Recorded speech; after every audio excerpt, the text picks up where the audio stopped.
Morning. Good morning. And welcome to another VanChat Tuesday. Yes. And in this week's episode, it's a normal VanChat Tuesday with your questions. Yay! And our answers. Yes.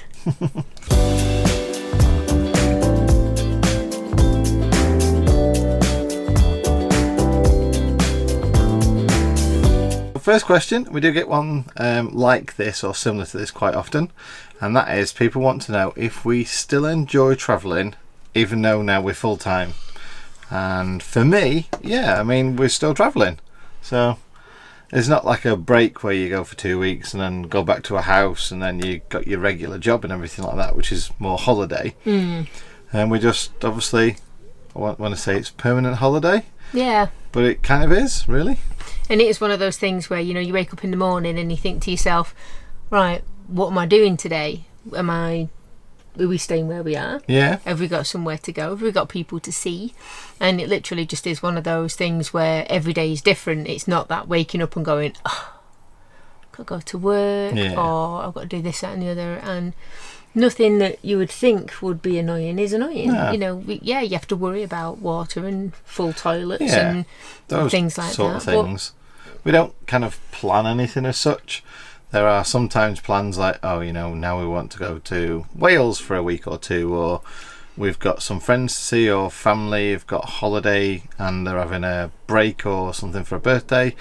You know, that kind of stuff. I guess that's the bit we plan for, but the rest of it's kind of wing it, really. Yeah, more often than not, we know maybe we'll know something that's like a couple of weeks ahead, and then we'll know something that's maybe a couple of days ahead. Yeah. But then everything in the middle is a massive, big, exciting, what shall we do with this time? Indeed. So, I mean, we still get to the point when we get back to Willow Field, and I say back to, just because we're here now. Yep, and it is one of those things where if we do get a little bit fed up of rain and finding park ups, then we come here. Yeah, this is kind of our pseudo home. Yeah, it just makes it easier then. It just, if there are any difficulties with anything, it takes it out of it because we come here and we know exactly what to expect. So, but in answer to the question, no, don't get sick of it at all. We don't get sick of it, and we are still enjoying it. So, yeah. But as a little bit of a tangent to the question of do we plan for things and events, if you haven't booked your tickets already, the Overland and International Campervan Show is on. It's September 19th and 20th this year. It's an event that's going on. Yep. They've obviously made it safe, COVID safe and all that kind of stuff. But if you've not got your tickets, I'll give you a link in the video description down below. Or why not click on this barcode here? Little QR code. You see it? Oh, yeah, yep. So if you pause the video now, then get your phone, camera app or something like that and point it at the QR code, then that'll take you straight there. Yep. So technology, it's amazing. Got to love it. No, I'm really looking forward to that because there's all sorts of stuff that I've never seen before there. They've even got like trailer pulls. Trailer pulls and just big overland vehicles. Yeah. Camper vans and motorhomes. And obviously all sorts of other stuff to do as well. And food and beer tents. Yes. Those two. Yeah. Right then, and next question is, Amanda can answer this one. How do we save power in our motorhome? Well, technically, we don't bring the coffee maker in the Instant Pot. That's how we save power in the motorhome. I think, from my point of view, it's just having to have this thing in the back of my head all the time that if I'm making a coffee, the inverter goes on, I make my coffee and the inverter goes off. And I think that in itself is just the saving of power, just being aware of how much power you can use while doing nothing if you're not careful. I think there's two aspects for that. First of all is the stuff that you want to use and charge, and then how you actually get that power back in. So if you want to use lots of lights, like Mandy says, use an inverter, charge a laptop, watch the TV all night, charge your phone, your tablet, that kind of stuff. How are you going to get that power back in your van? Have you got a charger while you drive, or have you got solar on the roof? And then, am I going somewhere the next day where I can recharge the batteries? If so, great. Or is it going to be a sunny day the next day? Then great. And if it isn't, then you manage it accordingly, really. Yeah, I mean that's normally the question for me. If we are low, so say we've had a really heavy use, so it's not been a good day, and I've had coffee, and we've been watching telly, and you've been working and using power as general, and then the next morning we'll wake up and I'll look and the batteries aren't at 100%, and I'm like, can I have a coffee? I've got around that now, and John makes me my first coffee in the morning, so I know for sure. So he'll turn around and he'll either get the kettle out or I'll get my coffee maker out.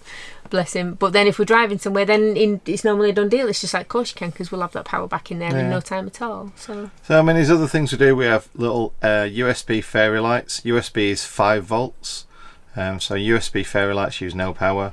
When I use my laptop for work, I've got a 12 volt charger for it, so there's no inverter needed for that. The TV is 12 volt. We try and minimise the lights that we have on. Like I said, the fairy lights are pretty cool. So it's just a lovely light as well that it gives out, quite a nice isn't it? soft light. Yeah. So that's really it. Nothing really technical about it. It's just a matter of knowing what you're using and knowing how long you can use it for, really. Right then, next question is... what is our biggest issue day to day living in the van? What we're going to do? Yeah, that probably is the issue, is where we're going and what we're doing. Because it is, as well as it's one of those things where it's like, is it restrictive? It's the opposite. It's the fact that you have to make a decision every day to figure out what you're going to be doing. Yeah. And if it's bad weather, and I don't mean to call Cooper an issue at all, but if it's bad weather, the biggest issue is having to let Coop out. Yeah, and go out with him. Yeah, the consideration of making sure he gets his daily exercise for, toilet stuff, plus daily exercise just to keep him entertained, and how we're going to keep him dry, or how we're going to dry him when he gets back in and all that, and then how we're going to dry the towels that we've used to dry him, like that, and dry ourselves, because it's not like we can. It's not like when we had the house where we could just open the back door and let him out, and then we stayed dry. But yeah, that's literally it. What we're going to do, and how wet are we going to get with the dog? Yeah, so that's probably the biggest one, and then like Mandy said before, the other ones really are: do we need water? If so, where can we get it from? And does the toilet need emptying? And if so, where are we going to do it?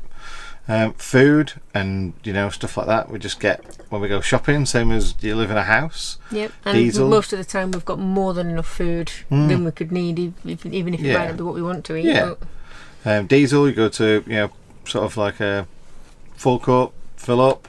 LPG, you might have to look a bit harder for more, that. Yeah. But yeah, those are really the easy stuff, really. I guess it is just what are we going to do each day, which I know sounds probably quite idyllic to a lot of people. Yeah. Well, that's why we love it. That is why we love it. However, I don't like making decisions at the best of times. So it's one of those things where John is getting so good, and it's just like, right, well, we could do this or this or this. And if I've got like a choice of 3 or 4 things, then that makes it so much easier for me. It's a bit like you in food, isn't it? You'll go, what do you want for tea? And I say, well, what are the options? We go, we've got these and these, and then what can we make with them and stuff like that. So, yeah. There we go. Aye. Next question is, how do you store enough drinks for your long trips? I love that one. Yeah, I mean, I hope you're not just inferring that we're only taking alcohol with us, because we need like lots of drinks, orange juice and pop and stuff like that as well. Yeah. When we were in Europe, one of the biggest things was finding we like orange and pineapple cordial. So you can find orange and pineapple cordial in like Morrison's, Asda, and like Co-op. And they're the only ones that were found it. And everywhere else you get like orange, lemon and pineapple, which we don't like, or orange and mango and stuff like that. And they don't sell it abroad. It's just orange. And it was just like, oh, what are we going to do? So we had to go all the way to the like south of Spain and then hail Morrison's in Gibraltar. Yeah. It's a bit, we went down the juice route, so we're not carrying bottles of pop or cans of pop and all that kind of stuff to drink, because you need to drink an awful lot during the day, especially when it's warm. So we kind of thought, well, we had all the water filtration and everything like that, so we thought the easiest way is either just drink water. Yep. It's a bit bland if you're just drinking water all day, so we wanted to spice it up. Yes. With some cordial. Oh, we didn't have to go through some for taste testing. No, I know it sounds a weird thing, but it's just like, what can we both have in the van that we both will drink? I'm not a big Coke fan. I prefer lemonade, so it's like we'd have to carry 2 different things for that. And I've got some awesome little glass bottles that come in like a little neoprene sheath, so they don't rattle in the fridge. So we just top them up all the time and keep them so we've got a cold drink. Tell you what, they're amazing. They never run out. I call them the never-ending juice bottles. They never run out. There's always juice in the fridge. It's amazing, isn't it? It's amazing how that works. Yeah, I don't know who does it either. We've got juice fairies in this van. That little furry juice fairy up there. Yeah, it's just like, what do you mean? I don't make juice. Oh, it's coming down now. It's going to have a drink in me. Hey, buddy. Yeah, but we did this probably 6 months before we sold the house. The planning stages of, you don't want to be carrying around all that weight. Plus, you don't want to be relying on pulling into shops all the time for cans of pop. You got the responsible aspect of disposing of all the aluminium cans.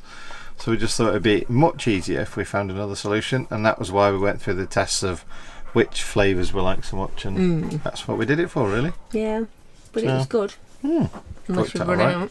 Well, yeah, there is that to it. And then we have to stick up with orange. Yes, just regular orange. You footy bum. So that's the questions done for this week. If you want to go to our website, there's a QR code there. Is it there? Bit bigger. There you go. Not covering your face, so it's probably about here. Oh, it bites that QR code, don't it? And if you want to order stickers, there's a QR code there. You see what we're doing here? QR codes. It's the future. QR codes are the future. Yeah. And if you've got any questions, then please do leave them in the comments section down below, and Mandy or I will pick them out for next week. Yep, and they don't have to be van related. No, or anything. It is just a nice chat that we like to have with you guys, because I know sometimes it's nice to know little bits about us to fill all the gaps in. So as a bit of an example about the type of questions that you can ask if you want to, Mandy and Tash this week got hold of Darren, the urban motorhome, and asked him all sorts of random questions. Yes, really random questions, and some answers that you might not want to listen to before you go to bed. No, not really, but I mean, it's Darren. No, we had a right laugh. But yeah, it literally, we love the absolute random questions Honesty. and stuff. Yeah, it's random questions and honest Darren. Yeah, and honest Darren. Honest Darren, yeah. So yeah, it doesn't have to be anything van related. It can be about anything whatsoever. So right, we'll see you on the vlog on Thursday then. Yep, see you soon, folks. Bye. Bye.